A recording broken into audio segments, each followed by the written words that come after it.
You're listening to Death of the Reader, and welcome back from Radiothon. If you joined us live over FM, it's so good to have you back here in the fold, in the Murder Mystery World Tour. We are, of course, covering Edgar Allan Poe's Dupin mysteries. Last week, the Purloined Letter and the Rue Morgue. This week, the mystery of Marie Roget. Yeah. Let's just recap what actually happens in this story. Essentially, what happens is that Edgar Allan Poe's unnamed writer, as well as Auguste Dupin, the detective of our previous two stories, happen upon a case that is brought to them after a woman's body is found floating in the River Seine in Paris. Not the Hudson River. That's right, Not that's British right. in the slightest. Yeah. And this is a woman who was very well known in the community, and she had disappeared some months before and then come back and then disappeared again, and this time she turns up dead. And they find all of her belongings down by the riverside after her corpse is found floating down the river. The twist is that this is based off a real case. Yes, it's based on the disappearance of Mary Cecilia Rogers, who was found dead on July 28th, 1841. And bearing in mind that he's just released The Murders in the Rue Morgue, his first venture into crime fiction, and about how you can use your knowledge and your reasoning skill and like reading the newspapers. And mind you, this is how Poe would have found out about this case. He would have read it in the newspaper and tried to piece together the facts based on the accounts through the print media. And this is his attempt to put his theory into practice, to really show what his theoretical mathematician poet mind is capable of when faced with a real mystery. And he just slams against the pavement. Like, this story is not only meandering and way too long, we spend so much time talking about the physics of like decomposition. My favorite part of reading this was getting to the third occurrence of them talking about why a corpse wouldn't float if it was in the water for too short a time, and thinking to myself, did I accidentally scroll up and go back to where I was previously in the story, or has he used it a third time? And he uses it a third time. The best part is he comments on it. He says, to most readers, it may seem as though I'm wasting my time, but he doesn't stop. He doesn't stop, and he doesn't really justify it either. The best part about this, though, is during the Purloined Letter, Poe was talking about how mathematicians aren't very good at reasoning. And then in the previous story, before the Purloined Letter, we get to see Poe's attempt at using his mathematical mind to solve what is, I guess, a biology and physics problem, and just falling face first. And it's amazing. It's crazy. It kind of reads to me a bit like Poe initially started putting this story in the paper, and, this was serialized, as most publications were back then. And then after the first couple of publications where he mentioned the body floating or not, he probably got letters back arguing about whether or not things would actually work that way. And then he just went at it. He just went harder. He's like an opinion writer in the newspaper who gets told they're wrong and just can't let it go. I mean, we can only speculate on what happened there, but it definitely seems like he's started off with a decent theory, because the big question on everybody's minds, it seems, just from the research that I've done, is whether the murder was committed as a crime of passion or by somebody that the victim knew, or that it was just a random gang who took her stuff and killed her and threw her in the river. But she was very well known to hang around places and bring in clientele wherever she went. So she was quite valued in the community. And so that was the big question. It was, did somebody of import, kill this woman for a credible motive, or was it just a random violent act? And so that's why so much of his, of Poe's deliberation is based off of, was this committed on impulse or was it planned out? He has this whole tangent where he discusses how she was probably gagged with a piece of her own dress rather than a handkerchief, which means that it may well have been a game, because gangs don't carry on handkerchiefs. That's right. The level of reasoning that this man goes into, it is a complete rabbit hole. He just dives into rabbit hole after rabbit hole.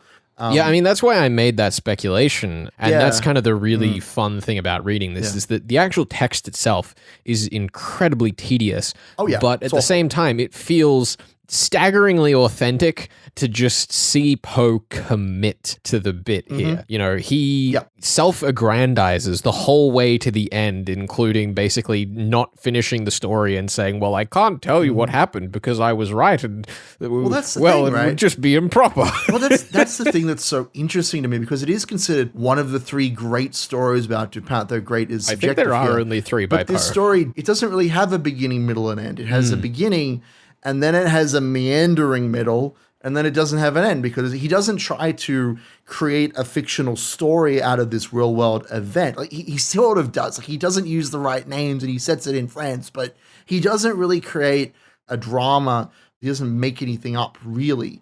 He just reasons. It's nothing but pure reasoning. The other thing that was interesting to me is that in the Mystery of Marie Roget, it's presented as though her eloping with a naval officer is something that Dupin has reasoned out. Oh my goodness. Whereas supposedly that was just something that had been printed in the papers. So Poe here is taking credit for things that his characters are reasoning out here, which were really kind of just publicly accepted information, whether or not they were actually true. Like the actual circumstance of what happened really isn't that complicated. She had a baby in her that she didn't want, and she couldn't, because she's a very well-to-do woman, the real Mary Cecilia Rogers. She couldn't get rid of that baby by normal means, and so things didn't go well for her. And that's the story. There is potential here for a more interesting story. And that doesn't mean it has to involve ghosts or anything like that. But like the fact that we have such a strong adherence to the actual facts that occur, Poe is very clearly like stretching what he has read and, as you say, like attributing it to the intelligence of his detective Dupin, when a lot of what he's saying is kind of common sense, or is too far away from common sense to ever really be considered. Yeah. And I do think that when we come to the Purloined Letter, which we talked about last week, that story has very two distinct sides to it, right? It has the absurdity of, where does this man hide his purloined letter? Is it in his house or is it on his person? It's neither. Who knows where it could be? Yeah. It's a very simple story. But then he also, in the Purloined Letter, goes on these rambles and rants about mathematics and logic and poetry. It's very interesting, I think, reading Poe too long in the future, 100 years in the future, 150 years, and trying to pick it apart, because the sort of writing that Poe was doing was considered to be the highest of literary fiction at the time, at least insofar as its legacy is concerned. And yet you look back and you see that even Poe wrote some crappy stories. It's kind of encouraging almost. Yeah, it is. Even though he is so highly regarded, you know? I suppose, in the context of this being a well-known true crime case, Poe would have had a leg up in that people would be interested in the case itself and kind of willing to tolerate the worst parts of his writing. But also, maybe it's a piece to talk about how much smaller the world used to be. The number of people living in New York where this happened would have been significantly smaller than it is these days. For sure. I do very much value this story, not in that it is a good piece of fiction, but it is a very interesting peering into the time period. And as I say, seeing that Poe, despite being the best writer of all time, or and so many people being inspired by his works, like they're also kind of toss. Yeah, well, I think the other interesting detail in that is that even though the story is pretty mediocre at best, you can still actually see a lot of the structural archetypes of the detective breakdown scene that would come to be common in the Golden Age and even in some novels to this day.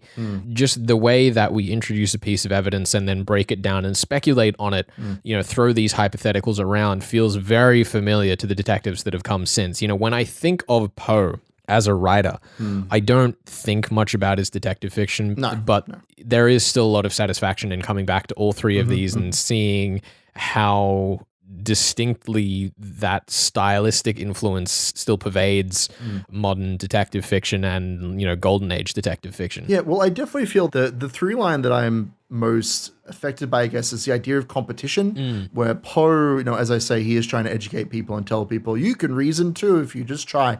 But like in the other two stories we discussed last week, Dupin is in competition with the police, especially in the Purloined Letter. But even in this story, Poe is in competition with everyone else who knows of the real world crime. And he's almost trying to outsmart his readers in a sense. He's trying to outsmart the people in his neighborhood and say, because I'm abashed of logic and reason, let me see if I can reach the real truth. Because he has written a text before that elevated his discussion of this popular story is also elevated by his reputation, in a sense. Yeah, no, I think that's a good place to wrap up this portion of our discussion. We will be back towards the end of the show with a more brutalization of the reputation of Edgar Allan Poe, which I'm sure will finally strike him down from the echelons of great writers in history. That's the hope. See you then. Stick around. You're listening to Death of the Reader here on 2SER 107.3.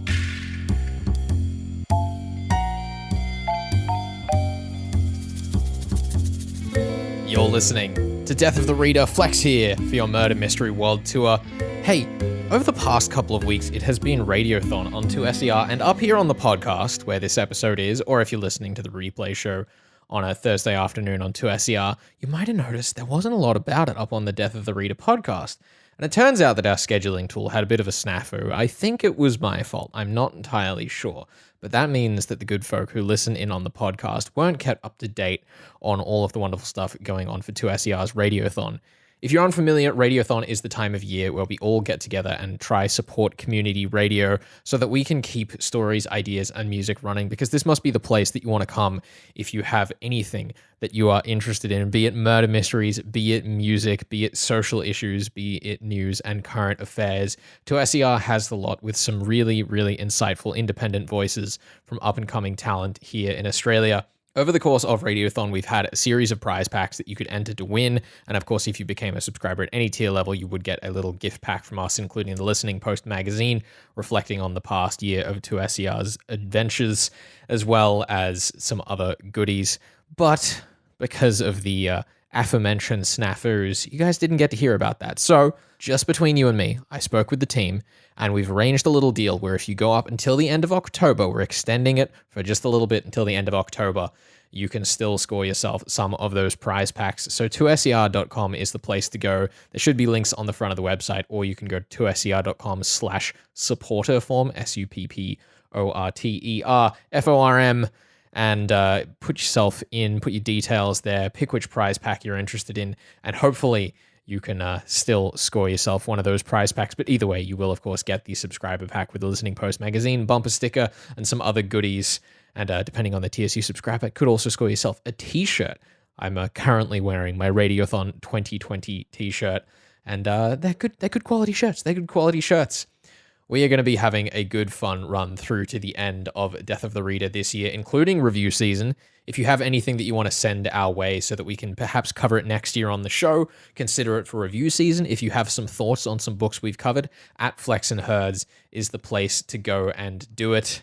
We really appreciate your patronage here on the podcast, and we hope that this little bit of goodwill can make up for us neglecting to inform you about Radiothon this year. So go up to ser.com, put in your details up there if you're interested in supporting us. It is such a wonderful way to make sure that we're able to keep putting this show together.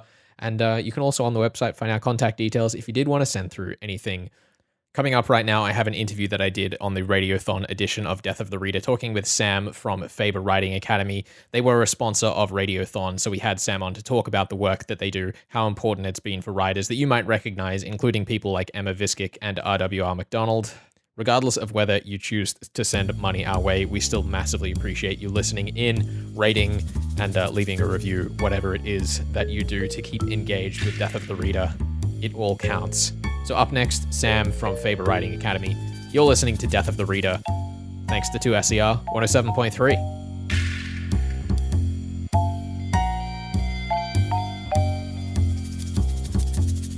You're listening to Death of the Reader. Happy Radiothon. Flex here with you, and I am joined on the line by Sam Twyford-Moore from the Faber Writing Academy over at Allen Unwin here in Australia. Sam, it's so good to have you. Welcome to the show, and thank you for your support through Radiothon this year. Oh, no problems. We're delighted. I was so excited when I first started hearing the promos that you kindly sponsored running here on the station, because I know people like R.W.R. MacDonald and Emma Viskick have both gone through the Faber Writing Academy and put together some books that I've really loved. So what is the Faber Writing Academy? What does it do? And how do you help foster such wonderful talent? Yeah, thanks. That's a good way of putting it. So Faber Writing Academy is a writing school, essentially. It's sort of like an adult education program, and it's based in Allen and Unwin, which is one of the leading independent publishers in Australia. But originally it came from Paris. There was a writing workshop at the Shakespeare and Company bookstore in Paris, and then it moved across to London with the prestigious Faber and Faber Publishing Company. And then in 2011, it came to Australia. So we've been running for 10 years in Australia, offering a host and a range of courses, including our flagship Writing a Novel course, but courses that go into all genres of writing. And yeah, we get great students coming through every year. We've had some students published over the years. It's just a neat little program that sits inside the literary ecology of Australia. Yeah, it's one really cool thing, especially looking at the list of books up on the website and seeing how many people that names I actually recognize have come through the Academy. Yeah, it's really good. I mean, like obviously not the goal of every course is for someone to get a book published, but it's really nice to see that. And we're very close to the industry. I mean, when I came into this job of running the Academy, I was amazed really that a publishing house had a whole school operating inside its walls. I mean, that's such a unique proposition in so many ways. So out of, the kind of courses that are offered in writing around the country, this one is in a lot of ways the most close to the industry and just has that sort of practical focus behind it through that proximity. Yeah, I mean, what are some of the courses that you run? I know the kind of flagship one is just Writing a Novel, which has had some big success come through at doors. What are the things that are out there, and where should people who are maybe interested in joining those courses be looking if they want to sign up for something that suits them? Yeah, sure. I mean, our website's the first place to stop, faberwritingacademy.com.au. But Writing a Novel is the big course that we run each year. We run that in Sydney, Melbourne, and Brisbane, and as well as we've started running it online for the first time. And then, across other genres, we've got nonfiction courses. It might be interesting for your readers to know that we have a crime fiction course that actually RWR McDonald runs for us. He was actually a graduate and now teaches for us, which is a really nice story. That's awesome. That was a very sweet moment when we got him on board to do that, because it's, you like to see those kind of life cycles happen with writers. Like every genre under the sun, we've pretty much got young adult across the board. We like to cater to what people are interested in writing. Yeah, we'll have details up on the website and, of course, up on Faber Academy's website as well. But the latest iteration of Writing a Novel, I think, closes a week after this interview's done. So if you're keen to jump on that as soon as you can, now's the time. Yeah, well, the scholarships close. We run a scholarship program, so there's a free place in each of the locations up for grabs. And it's just a short application. So those close in 1 week. Yeah, I suppose the last thing that I should ask before we send off here, Sam, is if you had one piece of advice that you see people discover and be surprised by most often in the courses, what would it be? What's the thing that jumps to mind? That's a great question. I would actually say the most surprising thing for most people who sign up to our courses, and certainly this has been true in my writing life, is just how important it is to meet other writers, not necessarily even the tutors, but the other kind of aspiring or emerging writers sitting around you. Having access to that kind of community is so important, just in terms of sharing knowledge, but also supporting each other. All of our classes, I was amazed when I came into this job, they all meet for years afterwards and kind of continue as writing groups after the classes themselves. So that sense of community, to be able to foster that, is just fantastic. Yeah, I mean, I can definitely agree, even coming from the other side of essentially book journalism. So often we are just sending emails out to other writers asking if they can send us to other writers, because they have that network, and it's such an amazing community of people out there who are so supportive of each other and the general book sphere. Totally. It's the best part about it, I think. Yeah, absolutely. Well, Sam, thank you so much for joining us here on Death of the Reader. And once again, thank you for your support of Radiothon 2021. It makes an enormous difference, and we are forever grateful. Huge pleasure. Huge pleasure. You're listening to Death of the Reader. We will have links up on the podcast if you're curious to check out more about Faber Writing Academy. Stick around.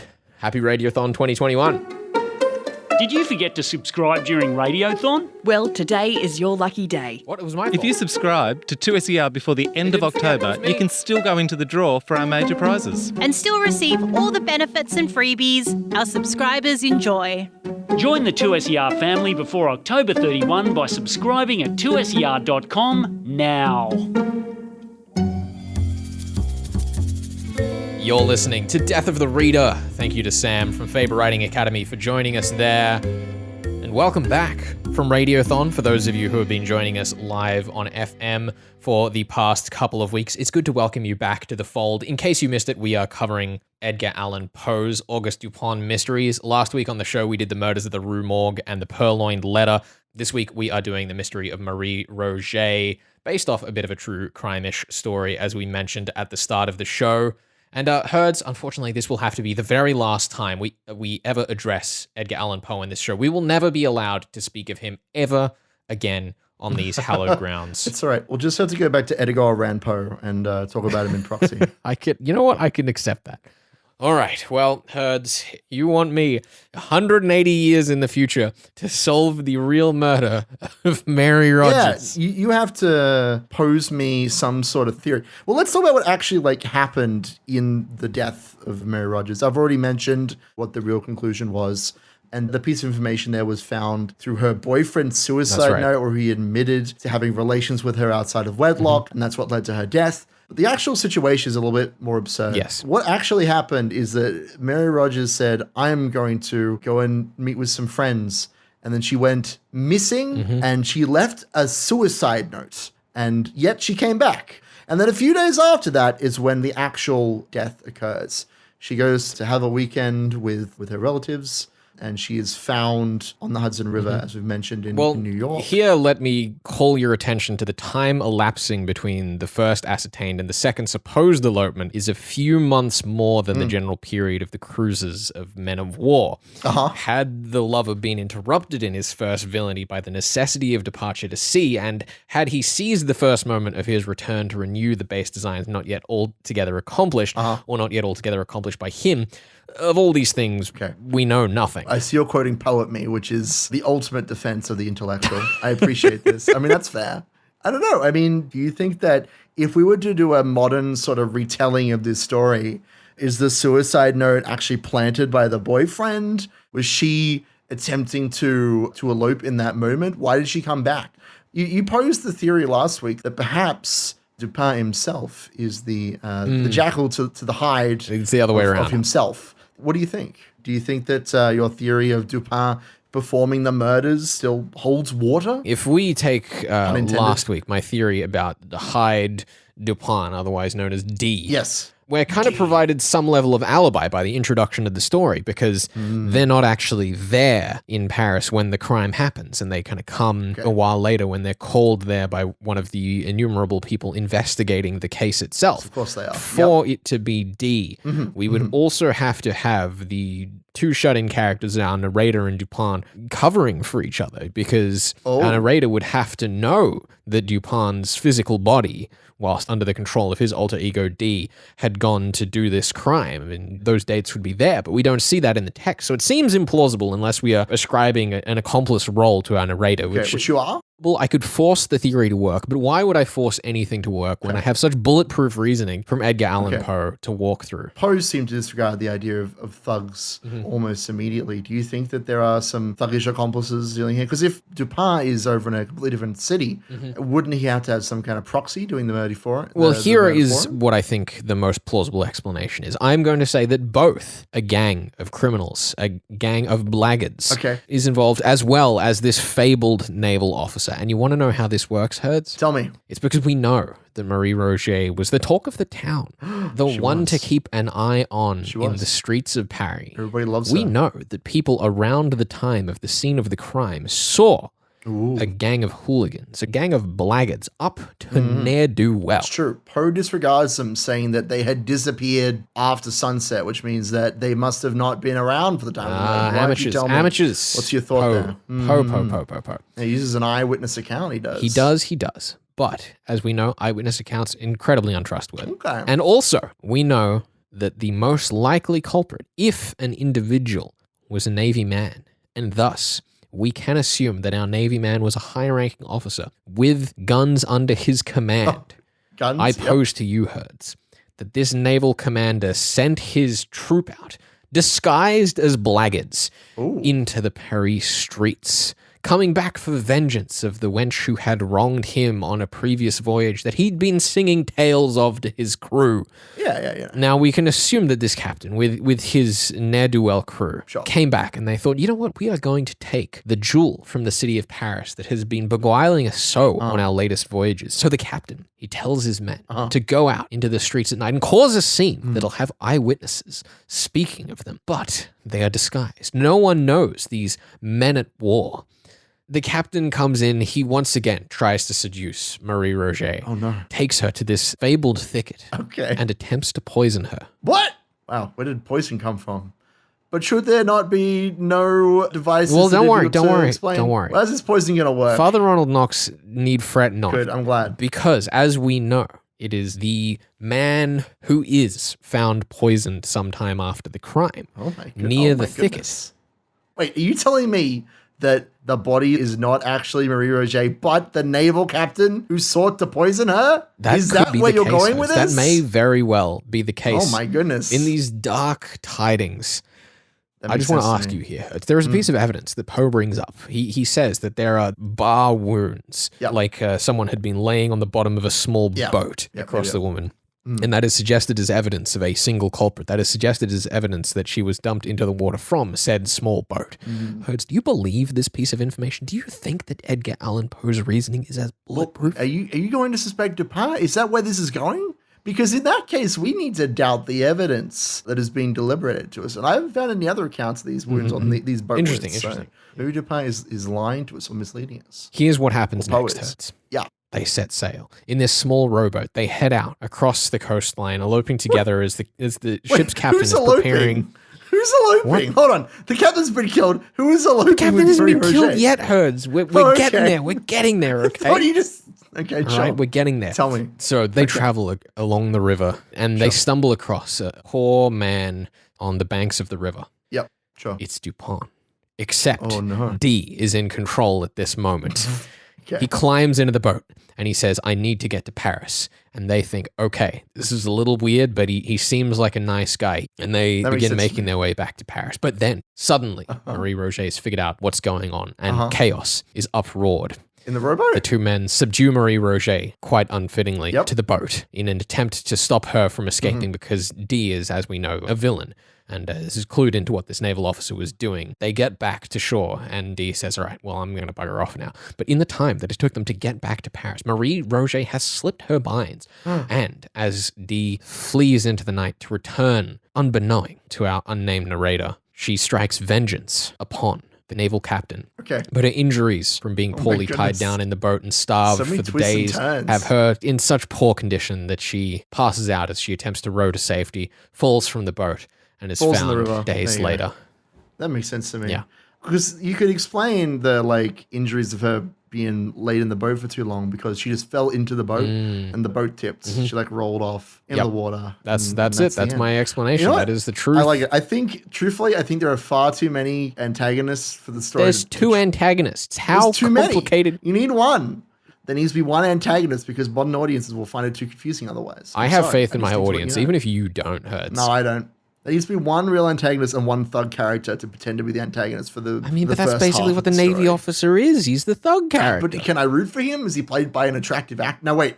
An unattractive actor. He has to be played by he's probably played by Jason Statham. Yeah, okay, I'm down for that. Ruggish, handsome. That's what I want in my thug character. There we go. Look, you know what? I see no flaws in this. Good. I feel really good about this. There are none. And befitting of the stature even, of Edgar Allan Poe. I will grant you for posing two different theories, 1 point. Oh, thank you so much. And for considering a fantastically laid out theory involving Dupin, the one character you would never suspect to be evil. You have another point. And you can have your third point just because of the thug character. If you had neglected to mention that, I might have docked a point, but I think you've earned your 3 points, Flex. Thank you. This script is Herds approved. So blessed to share this time with you, sharing our love of Edgar Allan Poe's The Mystery of Marie Roget. Herds, what do we have next week on the show? Coming up next week on the show, we are going to be covering an Agatha Christie story called A Halloween Party. And joining us next week as we discuss not just the book, but the live action adaptation for the Detective Hercule Poirot there. We're going to be having JJ from In God We Trust, which is another crime fiction podcast. Awesome. We're going to be having him on the show with us to chat about it, and hopefully his expertise will overshadow ours in every way. Yeah, if you are interested in finding out more about JJ's work, The Invisible Event is his blog, but of course we'll have links up on the podcast when that episode drops, so we hope you enjoy. Stay tuned. Thank you for joining us this week here on Death of the Reader. This is your Murder Mystery World Tour here on 2SER 107.3, and we'll be back with a Halloween party next week.